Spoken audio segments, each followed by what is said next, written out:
በእስር ላይ የሚገኙት የህዝብ ተወካዮች ምክር ቤት አባል አቶ ክርስቲያን ታደለ በጤና እክል ምክንያት በጠና መታመማቸውን ቤተሰቦቻቸውና ጠበቃቸው ለቢቢሲ ተናግረዋል። የብደኛው አይበገሬው የህዝብ ተወካዮች ምክር ቤት አባሉ አቶ ክርስቲያን ታደለ በጠና መታመሙ የተሰማ ሲሆን በዚህም በሱ ላይ ደረሰበት ያለውን ግፍ 42 የዓለም ሀገራት በእጅጉ አውግዘውታል። አቶ ክርስቲያን ታደለ የመጨረሻ የቀዶ ሕክምናውን በመቅረዝ ሆስፒታል ያደረገ ሲሆን የመቅረዙ ዶክተር ክርስቲያን ላይ በስውር የተደረገውን ጉዳት በዛሬው ዕለት ይፋ አውጥቷል። በዙሪያም መረጃዎችን እንለውጣለን። እናቴን አክብሬ ነው እቺ ስልም አልሰባብራት ለህግ ማቅረብ ይችላል። በሌላ ዜና የአዲስ አበባ ከንቲባ የሆኑት ክብርት አዳነች አቤቤ ከሰሞኑ በህዝበ ክርስቲያኑ እጅግ በጣም ከፍተኛ ቁጣ መቀስቀሱን ተከትሎ በዛሬው ዕለት ተፈላጊ የሆነ ወንጀለኛ ማሰራቸው እየተገለጸ ሲሆን በርካቶችም ደስታቸውን እየገለጹ ነው። እውን ልጅቷ ታሰራለች? ምንድነው እየተካሄደ ያለው ስለሚለው ዝርዝር መረጃዎችን አጋራቸዋለሁ። ዙር ተረካቢዎቻችን እያስረከብን ያለ ነው። ቃሉን የጠበቀ ኩባንያ በመሆኑ በጣም ደስ ብሎናል። ደግሞ የአምስተኛ ዙር እየመጣ ነው ያለው። መርከብ ላይ ያለ ከቻይና የተጫነ ጅቡቲ የደረሰ ሁሉ አለና በአምስተኛ ዙር ተጠቃሚዎቻችን ይህንኑ አይነት ዝግጅት አድርገን የምናስረክባቸው ይሆናል ማለት ነው። በመጨረሻም በርካታ ታዋቂ አርቲስቶች ማስታወቂያ በማሰራት ተወዳዳሪ የማይገኝለት የፊንቴክ ቢዝነስ ግሩፕ መንገዳገዱ እንዲሁም ከደንበኞቹ ገንዘብ ተቀብሎ በአሁኑ ሰዓት በርካቶችን እያጉላላ እንደሚገኝ ቅሬታ አቅራቢዎች ተናገሩ። በዚህም መንሱርን ጨምሮ ሌሎችም አርቲስቶች በጥብቅ እየተፈለጉ እንደሆነ ተነግሯል። በዙሪያም መረጃዎችን እንለውጣለን። ሰላም በመላው ዓለም ላይ የምትገኙ ውድ ቤተሰቦቼ እንዴት ናችሁልኝ? እኔ ደህና ነኝ። ቸሩ መድኃኔዓለም የተመሰገነውን በዘርቁታችን እጅግ በጣም ቁም ነገር አዘል ቪዲዮዎችን ይዤላችሁ መጥቻለሁ። ከእናንተ የሚጠብቀው እንደተለመደው ቪዲዮውን ላይክ እና ሼር ማድረጋችሁን አትርሱ።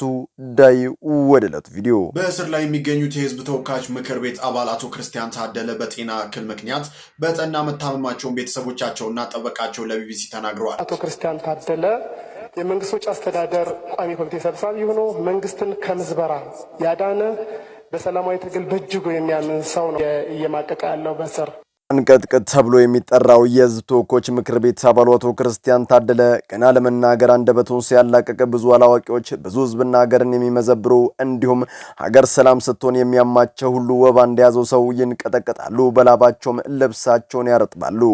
ታዲያ እንደሚታወቀው ክርስቲያን እንደ ሌሎች የፓርላማ አባላት ማንቀላፋትን ብሎም ዝም ብሎ ማጨብጨብን ከቶ አይወዱም። ያልተወጠላቸው ደስ ያላላቸው ነገር ካለ እውነቱን አፈርጠው እዚያው መጋፈጥን ይመርጣሉ። ታዲያ ነታቸው የስለ ህዝቡ ድምጽ መሆናቸው ለአቶ ክርስቲያን ታደለ ጥሩ ነገርን ይዞ ብቅ አላለም።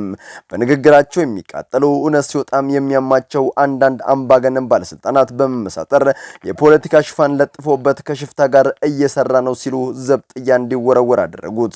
እንደሚታወቀው በህገ መንግስታችን ላይ አንድ ሰው ከታሰረ በኋላ በሰዓታት ልዩነት ለህግ መቅረብ እንዳለበት ቢያትትም የህግ ክርስቲያን ላይ አልሰራም። ከብዙ የእስር ቆይታ በኋላም ፍርድ ቤት ገተሩት። ምስክር የለም። የክስ ዝርዝሩም የማይዋጥ ሲሆን ምን ብለው ይፍረዱበት ግራ ተጋቡ። በዚህም አቶ ክርስቲያን ታደለ በመጀመሪያ ጊዜ በጠና ታሞ ሆስፒታል የገቡ ሲሆን ከኦፕራሲዮን በኋላም ቁስሉ ሳያገግምላቸው ደማቸውን እያንጠባጠቡ እንዲታሰሩ ተደርጓል።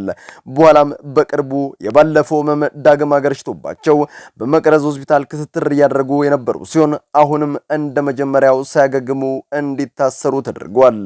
አቶ ክርስቲያን አሁን በሰዓት ለነፍስ እንደሆኑ የቅርብ ቤተሰቦቻቸው ከሁኔታቸው መገንዘብ እንደቻሉ የተናገሩ ሲሆን ይህንን የሰማው ቢቢሲ ጉዳዩን በማጋራት 42 የዓለም ሀገራት ከትላንትና በስቲያ ኢትዮጵያ ውስጥ እየተፈጸመ ያለው የሰብአዊ መብት ጥሰት በእጅጉ እንዳሳሰባቸውና ጉዳዩንም ለተባበሩት መንግስታት ድርጅት ፊርማቸውን አኑረው አስገብቶታል። ሌላው ነገር ታዲያ የመቅረዙ ሐኪም አንድ መረጃ ወጥቷል። ክርስቲያንን ካሁን በፊት በህዝብ ተወካዮች ምክር ቤት አውቀዋለሁ፣ አሁን ደግሞ ታሞ በመምጣቱ ላገኘው ችያለሁ። የደረሰበት አካላዊና ስነ ልቦናዊ ጉዳት እጅግ በጣም የሚያሳዝንና ልብን የሚሰብር ነው። ቀዶ ጥገናውን ጨርሶ ገና አረፍ እንዳለ ነበር እያካለቡ አስወጥቶ የወሰዱት። ያን ያለቀስኩትን እንባ መቼም ከውስጥ ያወጣም። ክርስቲያን መፍትሄ የማያገኝ ከሆነና በዚሁ ከቀጠለ ለህይወቱ ሰጋለሁ ሲልም ተናግሯል። ፍትህ ለክርስቲያን ታደለ። ሰብአዊነት የሚሰማችሁላችሁም ኮሜንቱን ፍትህ ለጀግናው ክርስቲያን ታደለ እያላችሁ አጥለቅልቁት። ላይክ በማድረግም ቫይራል እንዲወጣ አድርጉት። ዙር ተረካቢዎቻችን እያስረከብን ያለ ነው። ቃሉን የጠበቀ ኩባንያ በመሆኑ በጣም ደስ ብሎናል። በአምስተኛ ዙር ተጠቃሚዎቻችን ይህንኑ አይነት ዝግጅት አድርገን የምናስረክባችሁ ይሆናል ማለት ነው። ፊንቴክ ኢንቨስትመንት ግሩፕ በአሁኑ ሰዓት ለበርካቶች ማልቀስ ምክንያት እንደሆነ እየተነገረ ይገኛል።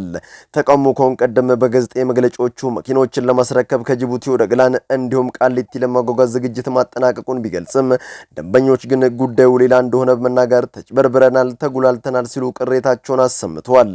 እነዚህ በርካታ ቁጥር ያላቸው ደንበኞች እንደሚሉት የመኪና አስመጪው ፊንቴክ ከ450 በላይ ከሆነ ሰው ከእያንዳንዱ 1.3 ሚሊዮን ብር አጠቃላይ 600 ሚሊዮን ብር ከተቀበለ በኋላ ያንገላታቸው እንደሚገኝም ታውቋል።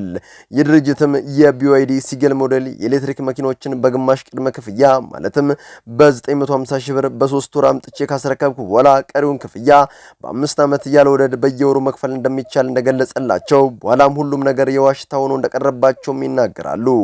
በጥቅምቱ 2017 ዓ.ም 192 ለሚጠጉ ተመዝጋቢዎች ብቻ መኪናውን እንደሰጠና ይህንንም እያደረገ የነበረው ሰዎችን ለመሳብና ተአማኒ መምሰል ነው ሲሉ በመናገር ይሄው እኛ በመጠበቅ ከ9 ወር በላይ ያለፈን አመትም ሊሞላን ነው።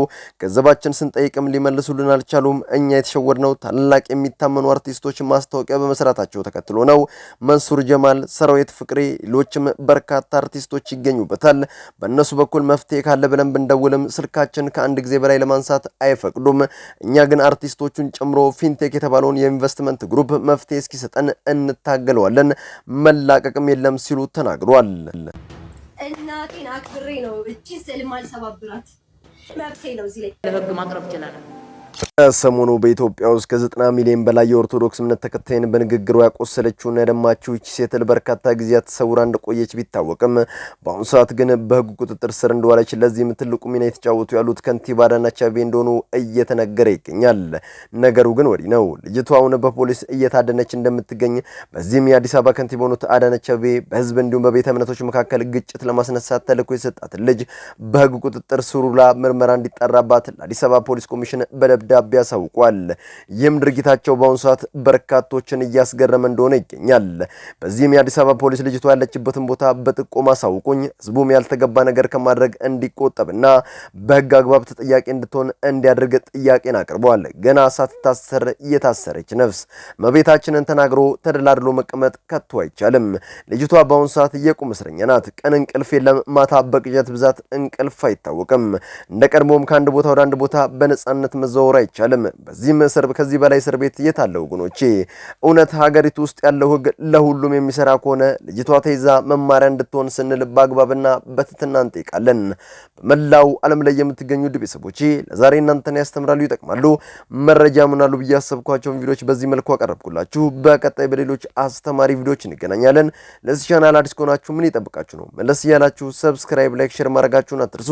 ባላችሁበት ቦታ ሁሉ ክፉ ሳይነካችሁ በሰላም በቸር በጤና ቆዩልኝ። ይመቻችሁ።